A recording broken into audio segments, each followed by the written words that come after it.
সবাইকে আমার YouTube channel স্বাগত। আজকে আলোচনা করব ক্যালকাটা ইউনিভার্সিটির সেমিস্টার 5-এ তোমরা এডুকেশনে যারা স্কিল পেপার রেখেছো এসিসি A2, এই একই সিলেবাসে অনেকে থার্ড সেমিস্টারে হয়তো ক্যাজুয়াল রয়ে গেছে, তোমাদের জন্য আমি আলাদা সাজেশান করে দেবো।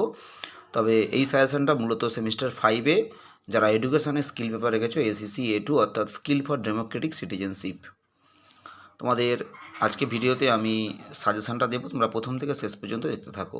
তোমাদের কোশ্চেন প্যাটার্নটা হলো 2 নম্বরের 20টা শর্ট প্রশ্ন থাকবে, তারপরে থাকবে তোমাদের 10 নম্বরের 6টা প্রশ্ন, 3টের উত্তর লিখতে হবে, 5 নম্বরের 2টো প্রশ্ন থাকবে, 2টোর উত্তর লিখতে হবে। এই হলো তোমাদের কোশ্চেন প্যাটার্ন।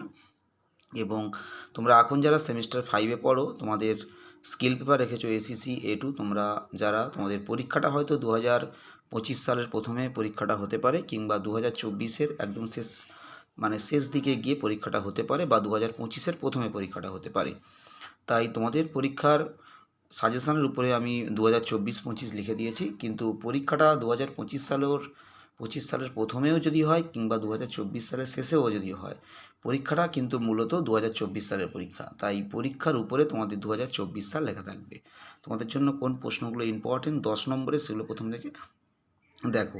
আমি 10 নম্বরের প্রশ্নগুলো তোমাদের যেগুলো দিয়েছি, মৌলিক অধিকারগুলো আলোচনা করো, শিশুর অধিকার বলতে কী বোঝো, অধিকার রক্ষায় পরিবার ও সমাজের ভূমিকা, পক্সো আইন সম্পর্কে আলোচনা করো, বা শিশুদের যৌন নির্যাতন থেকে সুরক্ষা আইন পক্সো সম্পর্কে আলোচনা করো, নাগরিকদের অধিকার কর্তব্য ও সুরক্ষার সচেতনতার বিকাশে শিক্ষার ভূমিকা আলোচনা করো, শিশু কি, কোন ধরনের শিশুদের সুরক্ষার প্রয়োজন, শিশুর জীবনে সুরক্ষার অভাবের ফলাফল লেখো, গার্হস্থ্য হিংসা কী, গার্হস্থ্য হিংসার প্রকৃতি আলোচনা করো, গার্হস্থ্য আইন 2005 বা গার্হস্থ্য হিংসা আইন 2005-এ উল্লিখিত পুরুষদের জন্য সুরক্ষামূলক ব্যবস্থা সম্পর্কে আলোচনা করো।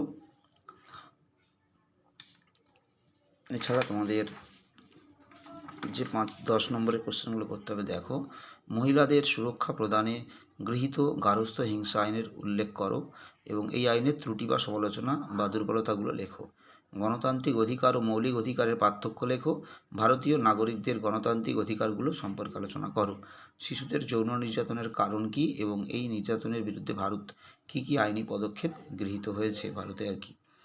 এই যে 10টা প্রশ্ন তোমাদেরকে দিলাম, প্রথম 9টা প্রশ্ন খুব ভালো করে তোমরা প্র্যাকটিস করবে। যারা 10-এর দাগেরটা পারবে তারা পড়বে, নাহলে প্রথম 9টা যে প্রশ্ন দিলাম 10 নম্বরের, এই 9টা প্রশ্ন পড়লেই তোমরা পরীক্ষায় তোমাদের যে 3টে বড় প্রশ্ন লিখতে হয় সেগুলো তোমরা কমন পেয়ে যাবে নিঃসন্দেহে। আর কোনো প্রশ্ন পড়তে হবে না। তোমরা 10 নম্বরের জন্য এই 9টা প্রশ্ন খুব ভালো করে তোমরা প্র্যাকটিস করবে। 10-এর দাগটা যারা পারবে তারা মুখস্থ করবে, নাহলে 9টা কোশ্চেন ভালো মতো প্র্যাকটিস করে গেলে তোমরা নিঃসন্দেহে পরীক্ষায় তোমাদের যে 3টে প্রশ্ন করতে হবে, তোমাদের তো 6টা প্রশ্ন থাকবে, 3টে লিখতে হবে, তোমরা 3টের থেকে আরও বেশি পরীক্ষায় কোশ্চেন কমন পেয়ে যাবে।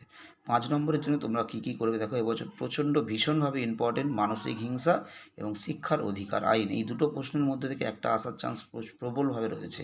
খুব ভালো করে প্র্যাকটিস করবে। তা সত্ত্বেও আমি আরও কয়েকটা 5 নম্বরের কোশ্চেন দিলাম, তোমরা একটু দেখে যাবে। এর মধ্যে থেকেই তোমরা বেশিরভাগ যে 10 নম্বরের প্রশ্ন দিলাম ওখান থেকেও পরীক্ষায় 5-এর কোশ্চেন আসতে পারে, এবং তার সঙ্গে আরও কিছু 5-এর দিয়ে দিলাম। এই প্রশ্নগুলো ভালো করে প্র্যাকটিস করে যাও, তোমরা পরীক্ষায় সমস্ত কোশ্চেন কমন পেয়ে যাবে। এবং এইসব প্রশ্নের এইসব যে প্রশ্ন তোমাদেরকে দিলাম এর অনেক উত্তরই ইতিমধ্যে চ্যানেলে আপলোড করা রয়েছে। তোমরা প্লেলিস্টে ক্লিক করার পর দেখবে সেক পেপার সেমিস্টার 3 অথবা 5 লেখা রয়েছে, তোমরা সেখানে ক্লিক করবে, সেখানে তোমরা এই স্কিল ফর ডেমোক্রেটিক সিটিজেনশিপের অনেক উত্তর আপলোড করা রয়েছে, তোমরা সেখানে দেখতে পাবে।